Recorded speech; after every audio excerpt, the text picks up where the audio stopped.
کہ اس شہزادی کی شادی اپنے ہی دوسرے بیٹے کے بیٹے سے ترتیب دی، اور محل میں بہت بڑا جو تھا وہ چبوترا تعمیر ہوا، اور وہاں 5000 مہمان، پادری انجیلیں کھولے کھڑے تھے اور صلیبیں لٹک رہی تھیں، اور وہ قمقم نور کے، اور بہت شان و شوکت تھی۔ بھائی شہزادی کی شادی تھی۔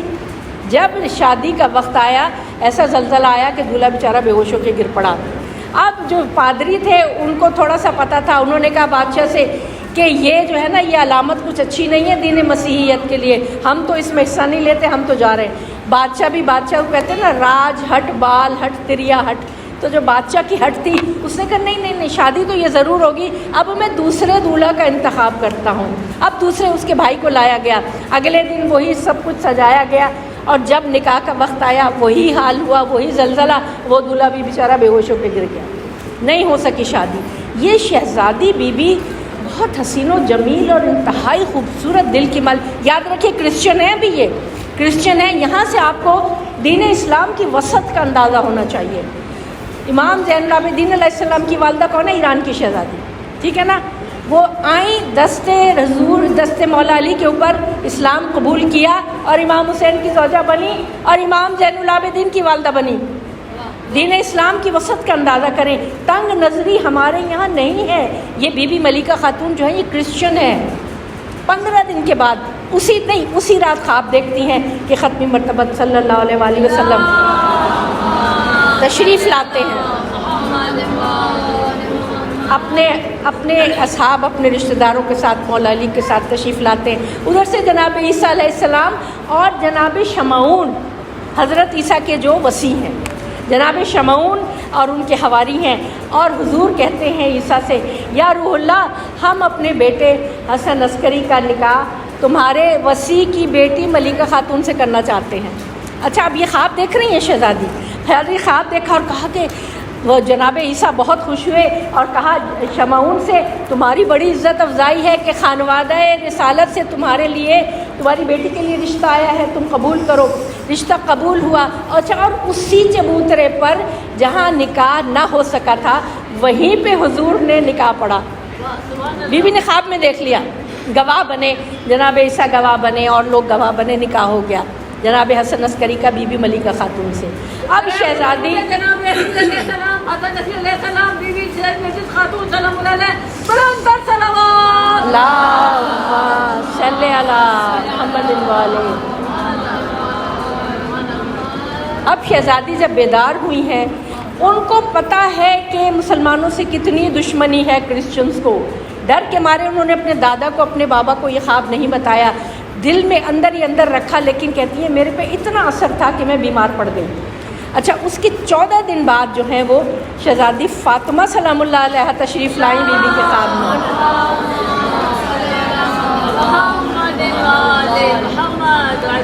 جناب مریم کے ساتھ، اور جناب مریم نے فرمایا یہ تمہاری والدہ ہے، تمہارے شوہر کی والدہ ہے۔ کہتی ہیں بی بی میں جا کے ان سے لپٹ گئی اور کہا کہ آپ کے بیٹے کی محبت میرے دل میں پیدا ہوئی ہے، لیکن میں ان کے دیدار سے محروم ہوں، میں ان سے ملاقات نہیں کر سکتی۔ شہزادی نے فرمایا جب تک تم دین مشرک پر ہو میرا بیٹا تم سے ملاقات نہیں کرے گا، تم کلمہ پڑھو۔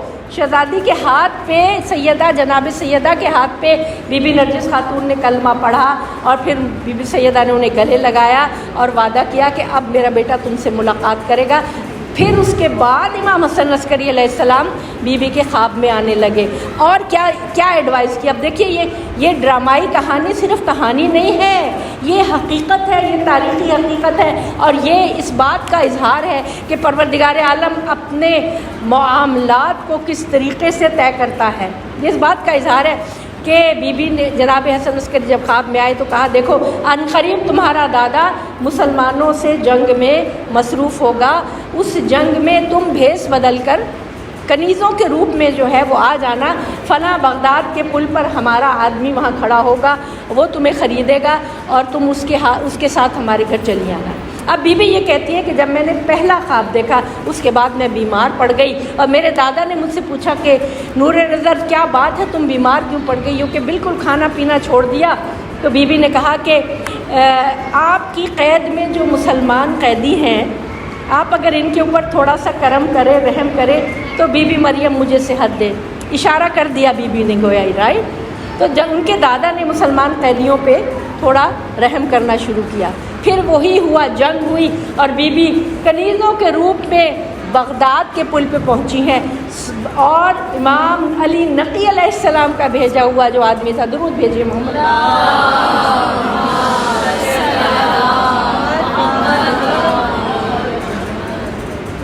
سلمان اس کا نام تھا، سلیمان، اس کو بھیجا تھا امام نے 220 دینار دے کر، اور اسی پر معاملہ طے ہوا.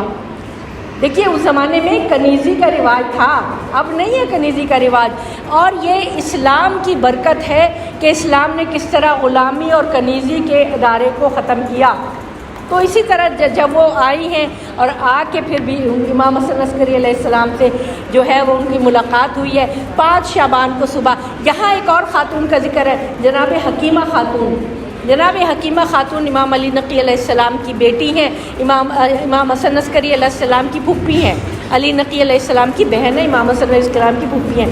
جب ولادت کا وقت آیا تو میرے مولا نے کہا پھوپھی جان آج آپ میرے گھر میں قیام کریں کہ صبح جو ہے وہ میرے یہاں ایک فرزند کی ولادت ہونے والی ہے. بی بی حکیمہ خاتون نے کہا میں تو کسی میں کوئی آثار ولادت نہیں دیکھتی ہوں. فرمایا ایسا ہی ہوگا. رات کو جو نماز شب کے لیے اٹھی ہیں بی بی نرجس خاتون، بی بی حکیمہ خاتون، تو کوئی آثار نہیں تھے. ابھی دل میں یہ سوچ رہی تھی کہ کوئی آثار نہیں ہے کہ دوسرے کمرے میں سے امام کی آواز آئی پھوپھی جان شک مت کیجیے، تھوڑی دیر درود بھیجیے محمد والے محمد.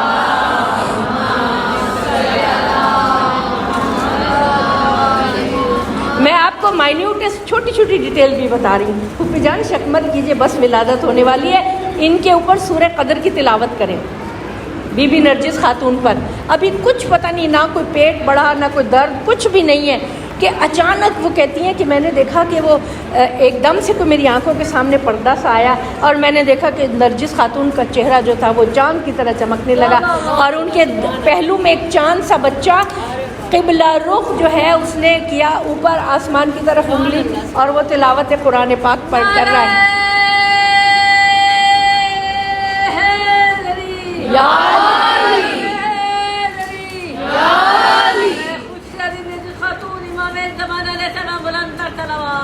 اللہم صلی علی محمد وعلی محمد. اور اسی آیت کی تلاوت وَنُرِيدُ أَن نَّمُنَّ عَلَى الَّذِينَ اسْتُضْعِفُوا فِي الْأَرْضِ وَنَجْعَلَهُمْ أَئِمَّةً وَنَجْعَلَهُمُ الْوَارِثِينَ. اور اوپر آسمان کی طرف انگلی. بی بی حکیمہ خاتون گواہ ہیں ان چیز کی، اور وہ بہت حیران تھیں. اور آواز آئی پھوپھی اماں میرے فرزند کو میری گود میں لا کے دے دیں، کہ بچہ بالکل صاف ستھرا پاک پاکیزہ لے جا کے میں نے گود میں دیا. امام نے بوسہ دیا، اذان دی، سب کچھ کیا. اس کے بعد پھر بی بی کے ہاتھ 5 سال کی عمر تھی کہ غیبت صغرا واقع ہوتی ہے. بڑی جلدی جلدی میں گزرتی جا رہی. جب امام حسن عسکری علیہ السلام کو عباسیوں نے شہید کیا اور ان کے بھائی نماز جنازہ پڑھا رہے تھے کہ سامنے سے ایک 5 سال کا بچہ پردے کے پیچھے سے آیا. یاد رکھیے ائمہ معصومین نے امام کی ولادت کو خفیہ رکھا ہوا تھا، بالکل اسی طرح جیسے جناب موسیٰ اور جناب ابراہیم علیہ السلام کی ولادت کو خفیہ رکھا گیا تھا نا، کیونکہ ظالم بادشاہ تھے، قتل کر دیتے تھے، اس لیے خفیہ رکھا. مومنین نے پہلی دفعہ دیکھا جب 5 سال کا بچہ پردے کے پیچھے سے آیا اور کہا چچا جان ہٹیے، امام کی نماز جنازہ امام ہی پڑھا سکتا ہے. اس وقت دیکھا امام نے اور نماز پڑھائی. جب ہی دشمن پیچھے لگ گئے اور اسی وقت غیبت صغرا واقع ہو گئی، جو کہ 70-72 سال تک چلی غیبت صغرا.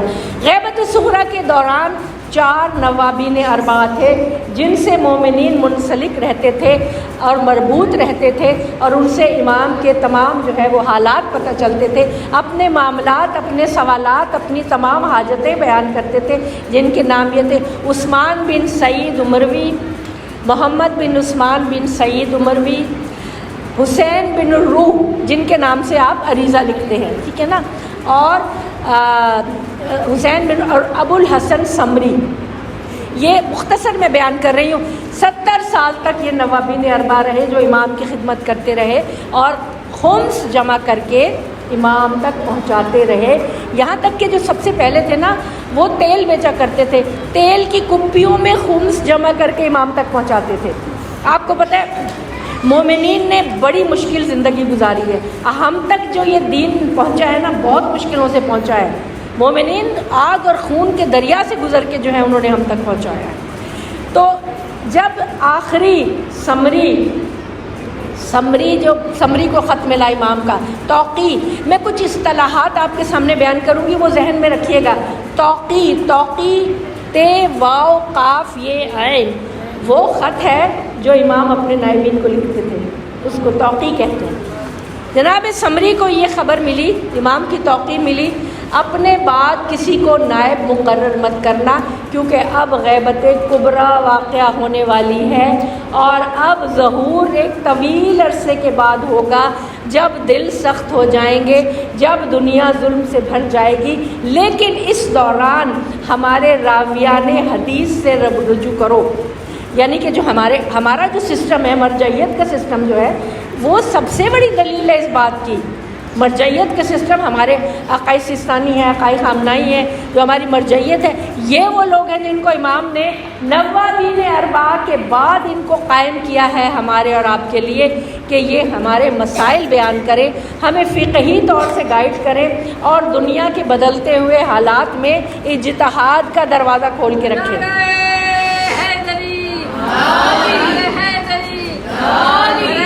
تمام نائبین امام علماء مراجع بلند کر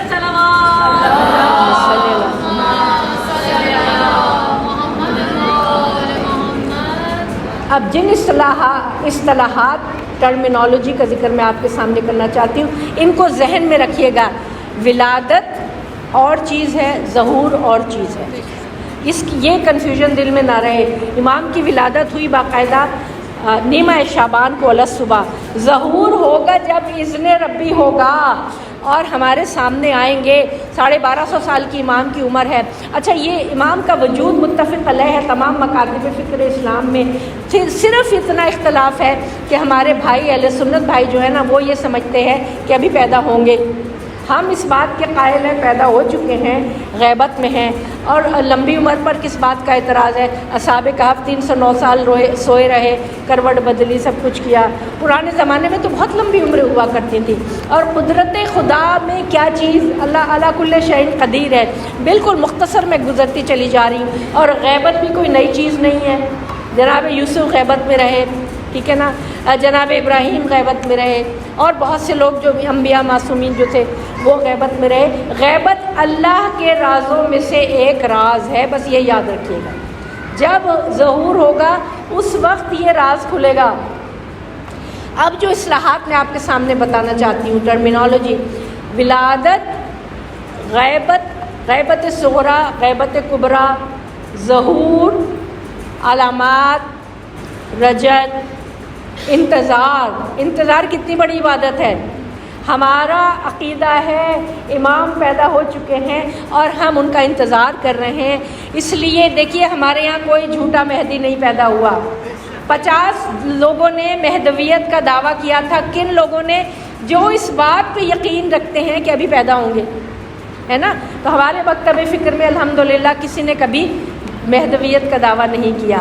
تو جنہوں نے جھوٹی مہدویت کا دعویٰ کیا تھا وہ دشمن کے ایجنٹ تھے، اور مسلمانوں کو گمراہ کرنے کے لیے، وہ میرے اور آپ کے سامنے پوری تاریخ ہے کہ وہاں سعودی عربیہ میں کس کو پلانٹ کیا تھا، بر صغیر میں کس کو پلانٹ کیا تھا، اور میرے اور آپ کے سامنے یہ سب کچھ چلتی، یہ نور کی جو لہر ہے نا اسلام کی، مکتب اہل بیت کی، یہ بڑی مشکلوں کے ساتھ چلتی چلی آ رہی ہے اور ہم تک پہنچی ہے۔ مٹھی بھر لوگ ہیں جو کہ اس میں کھڑے ہوئے ہیں، اس عقیدے کے اوپر، اس کے لیے اپنی جانیں دے رہے ہیں، اور بہت سارے بڑے موقری کا بھی سامنا ہے، لوگ طرح طرح کی باتیں بھی کرتے ہیں، لیکن ہم الحمدللہ اپنے عقیدے پر قائم ہیں۔ اب یہاں ایک بات رک کے میں کہنا چاہتی ہوں، ملاقات با امام، بہت سے لوگوں نے دعویٰ کیا، لیکن منع کیا گیا ہے کہ اگر ملاقات ہو تو اس کا اظہار مت کرو۔ وہ کس لیے؟ کہ اسی کے اوپر خوش ہو جائے گی کہ جی ہماری امام سے ملاقات ہوئی۔ ملاقات ہونا کوئی فضیلت کی بات نہیں ہے، امام کا راضی ہونا فضیلت کی بات ہے۔ یہ نقطہ ذہن میں رکھیے، فضیلت کی بات یہ ہے کہ امام مجھ سے اور آپ سے راضی ہوں، اور اس کے لیے کیا فرمایا؟ کہ تم بے فکر رہو، تم نیکی اختیار کرو، تم جو ہو واجبات پر عمل کرو، تم حرام کو چھوڑو، تم حلال کو اپنا کے رکھو، مستحبات کو اپنا کے رکھو، ہم خود تمہاری ملاقات کو آئیں گے۔ یہ جو ہمیں آرزو ہے نا، ہر آدمی دیدار کا متمنی ہے، یقیناً متمنی ہے، اور آرزو ہے کہ ہماری زندگی میں ظہور ہو جائے۔ اب اس کی کوئی گارنٹی نہیں لے سکتا، نہ کوئی وقت مقرر کر سکتا ہے، ظہور فوراً ہو جائے یا 200 سال بعد ہو یا 500 سال بعد ہو، ہم مقرر نہیں کر سکتے، منع کیا گیا ہے ہمیں۔ وقت کا مقرر کرنے والا جو ہے وہ کاذبوں میں سے شامل ہے، وہ اس لیے کہ یہ صرف اللہ کی اذن سے۔ اور ویسے تو 10,000 علامات ہیں، جو علامات 8 قسم میں تقسیم ہو جاتی ہیں: علامات خاصہ، علامات عامہ، علامات قریبیہ، علامات بعیدیہ، علامات حتمیہ، علامات غیر حتمیہ، ٹھیک ہے نا۔ اب صرف 5 علامات ایسی ہیں جو حتمی ہیں واقعی، جن کے بعد فوراً کہا گیا ہے ظہور ہو جائے گا، جس میں قتل نفس زکیہ ہے، ندائے آسمانی ہے، خروج سفیانی ہے، اور مکہ اور مدینہ کے درمیان زمین کا دھس جانا ہے۔ فرمایا گیا ہے کہ علامات پر زیادہ زور مت دو۔ جو علماء صرف علامات بتاتے رہتے ہیں وہ گویا شیعوں کو زہر دیتے رہتے ہیں، یہاں تک کہا گیا ہے، کیونکہ دنیا جو ہے وہ دنیا عدالت کے انتظار میں ہے، اور عدالت امام کے انتظار میں ہے۔ علامات کی طرف زیادہ دھیان نہیں دیں، لیکن یہ ضرور سوچیں کہ ہماری کتنی تیاری ہے۔ اب میں رجب کی طرف آتی ہوں کہ دیکھیے پہلے زمانے میں رجب جو تھا نا، وہ اس کا عقیدہ ایمان کے مکمل ہونے کے لیے ضروری نہیں تھا پہلے، لیکن اب وہ وقت ہے کہ جب علوم کھل رہے ہیں تو رجب پر عقیدہ رکھیں، رجب کے بارے میں علم حاصل کریں، پڑھیں، دیکھیں کیا کیا کہا گیا ہے، اور رجب کے بارے میں بڑی تفصیلی کتابیں لکھی گئی ہیں۔ ہمارے علماء نے بڑی محنت کی ہے، ہماری بدنصیبی یہ ہے کہ ہم کتابیں نہیں پڑھتے، ریسرچ نہیں کرتے۔ تو رجب یہ ہے کہ سب سے پہلے امام حسین علیہ السلام تشریف لائیں گے۔ جب امام کا ظہور ہوگا اس کے بعد سب سے پہلے امام حسین علیہ السلام تشریف لائیں گے، اپنے 72 شہداء کے ساتھ اور اپنے اور لوگوں کے ساتھ امام تشریف لائیں گے۔ امام حسین علیہ السلام بلند تر صلوات، اللہم صلی علی محمد تھینک یو۔ امام تشریف